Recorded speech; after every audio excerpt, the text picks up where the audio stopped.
Okay. Infinity on the 8th. Did a real quick short for it. Now we'll sit with this just for a few minutes. So yeah, there's a lot of stuff in here, and since this is the longer video, I'll give you, and there might be that's the barrel, that's the bottle. There might be other things on here. So we got, of course, a tiny bit of the Weller 12 year. That's the bottle that it's in. Hopefully I'll someday be able to snag another one of those at retail. It's very good. I think retail's like 43, and it'll go for like 270, 280 on the secondary market. I personally would try to pay $100 or less. I'd go a little bit over retail, up to twice over retail, a little more than twice over retail. But I would try to get that for $100 or less if you're gonna do it. Man, that's awesome. All right, so what's in here? A little bit of the Weller 12. We've got a little bit of a French whiskey, Moon Harbor. I should rewrite these. You know what? One of my awesome viewers, Tab Crow, she sent me dry erase markers. I'll make sure this weekend sometime I fix this board and make it look pretty. We got a Penelope barrel strength toasted. Got a mellow corn. Got a Woodford Reserve double oak. Got Old Elk single barrel wheat. Got Calumet 10 year, also 15 plus 8. I'm surprised there's no other Calumet. I'll have to add some in there. We got Maker's Mark 101, Wild Turkey Rare Breed, Town Branch Cask Strength, that's a rye, I believe. Could be wrong on that. We got Blue Note Uncut. Blue Note is wonderful. Got a Weller Special Reserve, so that's the regular green bottle. Got Old Ezra 7 year, and I believe there's an Old Ezra 7 year rye, yep. Looks like I put Woodford Reserve double oak in here twice, and that's okay, because it's one of my favorites. It's one of the staples here at Izzo's place. I will always keep a Woodford Reserve double oak. They're pretty easy to get. They're not cheap. They're about 55, 60 bucks. But I think it's a really good pour. So it's just my recommendation. Got a Castle and Key small batch in here. I liked the small batch much better than the Redemption Rye that I had, as far as Castle and Key goes.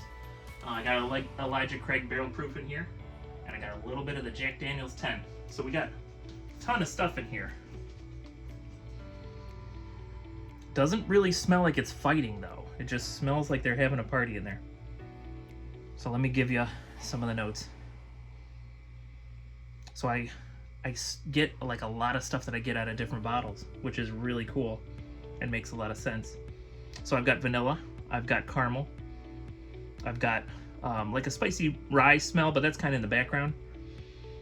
I've got cloves, as usual. I got some burnt sugar. A little bit of oak smell.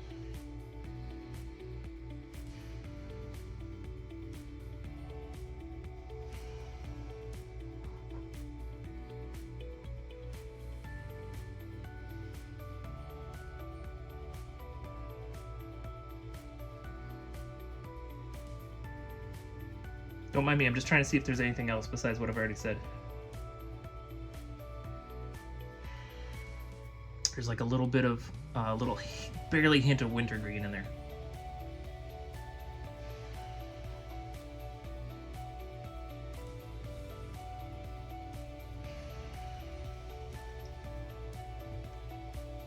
Man, that's good. Man, that's good. Did I say marzipan yet? I do get the marzipan note in here with all these mixtures.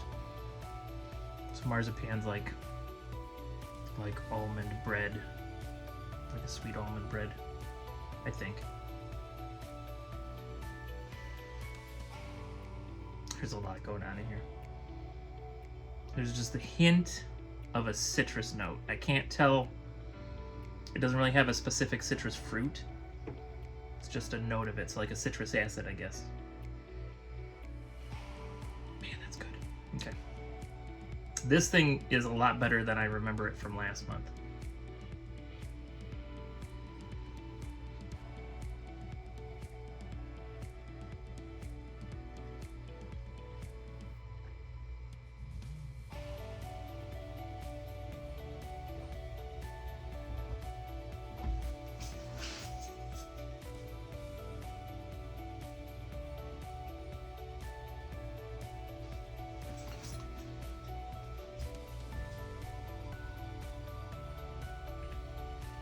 It's buttery. It's sweet. Sweet's like a sugar sweet. Spicy on the back when it starts coming down, but it doesn't like hit me with a Kentucky hug.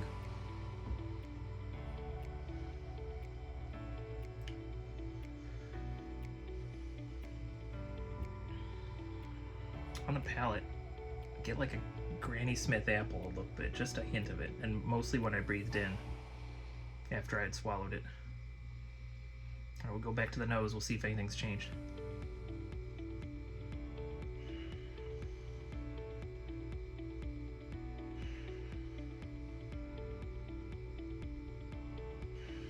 The marzipan is changing a little. It's going from like a marzipan to like a Cinnabon. So the cinnamon's coming a little bit forward, the sweetness is turning into frosting a little bit. This is a fun pour. I did not realize how much I was going to enjoy this. I'll have to add some more stuff to it.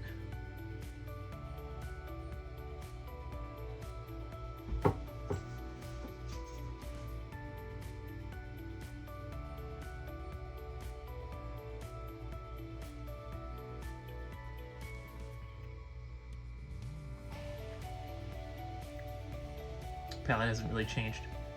I'd say the palate's the same as my last sip. That's some good stuff.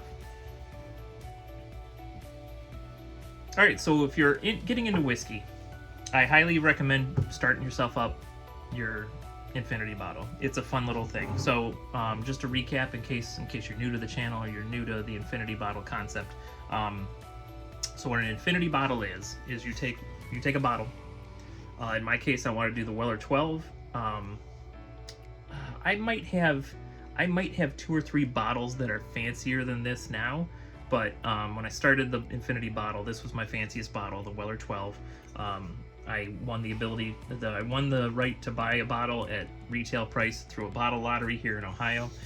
If you're in Ohio, look up OHLQ and get signed up for the bottle lotteries. And even if you don't like whiskey, get signed up for the bottle lotteries, and then buy it, and Izzo will buy it and give you a finder's fee. And but this was my fanciest bottle at the time. So what you do is you wait till you're almost out of your whiskey, but you don't drink that last ounce. And then as you finish other bottles, you pour the last ounce or so into your infinity bottle. So that way, in theory, you always have at least a molecule or two, an atom or two. You always have a tiny bit of your bottle with you. It'll never leave. So it's an interesting concept, and I'll tell you what, this has been the most enjoyable tasting of it through all this time. I've been basically tasting it once a month. Sometimes I'll taste it if I invite a friend over to Izzo's place. But I highly recommend that if you're into the whiskey. It's a neat little way to save your collection always, and have just a neat little talking piece you can share with your friends and family. Because actually, I mean, I'm drinking this stuff for you here on YouTube. It's not as good as drinking it with you in person, I'll just admit that, but it is fun to drink it with you on YouTube. But the way to enjoy whiskey is with family and friends, and enjoy it slowly. You don't need to shoot it and get wasted. That's just not good. But anyway, so that's the infinity bottle video for the day. I'll see you next month on this subject, but you know, it's Bourbon Heritage Month, so we're gonna do some other things this month. We'll allow it to go past just Thirsty Thursday, and then Infinity 8th and Barrel 13th. We'll go a little bit past and do some more stuff on Bourbon Heritage Month. But that's all I got for you today. So please, if you're out there woodworking, be safe. If you're out there drinking whiskey, be safe and responsible. If you're looking for whimsy, have fun and be safe. And I'll see you next time you're hanging around Izzo's place.